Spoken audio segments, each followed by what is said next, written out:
And in the past, you've shown a model of different sized Bitcoin holders based off sea life, whale, 10,000 Bitcoin, shark, 1,000 Bitcoin, etc. Are you able to do the same model, but based it off Ethereum holders? Yes, I am. First of all, the sea life model you're talking about, that was not my creation, but this is my creation.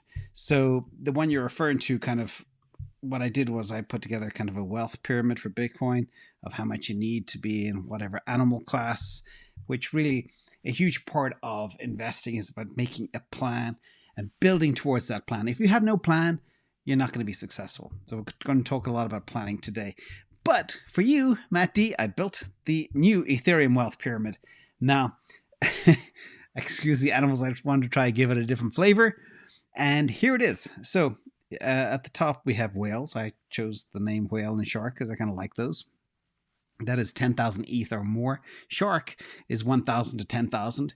And I know technically it should be 9,999, but just take it as a rough thing. It doesn't really matter. Tuna, 100 to 1,000 ETH. Sardine, 10 to 100 ETH. And shrimp, 0.1 to 10 ETH. And plankton, less than 0.1 ETH. But what's really interesting is kind of based on the distribution of Ethereum holders, it is very uneven. And we'll talk more about this too. The top 10% of Ethereum holders control over 80% of the supply, which means there is a small number of whales have a disproportionately large amount of influence over the Ethereum ecosystem.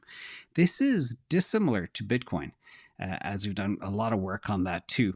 But let's just jump in and show you some other charts I put together just to give you some perspective. So I stratified all of the holders, and it's kind of stunning to see. So nearly 40 million ETH are held by holders that hold 1 million plus ETH. So there's not many of them, but they have huge bags. Then you have 100,000 ETH to 1 million ETH. It's about 18.4 million. And then 10,000 ETH to 100K ETH, about 26 million. 1K ETH to 10K ETH, about 14.5 million. 100 ETH to 1,000 ETH, about 10.6 million. And then 10 ETH to 100 ETH, about 8.2 million. And 1 ETH to 10 ETH, about 5.2 million. And this data comes from Masari, if anybody's wondering. But what's really interesting is the uneven distribution. Let's dig into this for a little second here. You can see that 80% of the holders have over 2 million worth of ETH. That is crazy. 80% of Ethereum is held by people who have over $2 million worth of ETH, to make that perfectly clear. If you look at those with 0.1 ETH to 1 ETH, it is a tiny cohort making up 0.5%. And then 1 ETH to 10 ETH is only 4.3%. And then 10 ETH to 100 ETH is 6.7%. So you can see it is nowhere near as evenly distributed as Bitcoin. In addition, this is kind of funny, I always like to find patterns in numbers. You can see the Pareto efficiency kicking in here.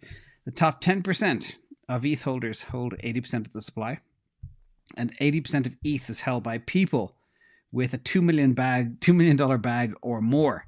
And there's few small fish in this game, which is kind of stunning. There are new projects that are less than 3 years old that have nearly better distribution than this. So interesting to see. And I know people like Vitalik and others, a lot of the original OGs in Ethereum, have huge positions. But anyway, hope that helps. They are our animals, and we added things like tunas and sardines and plankton to make it a little bit different. So I hope to see this popping up all over the Twitterverse soon.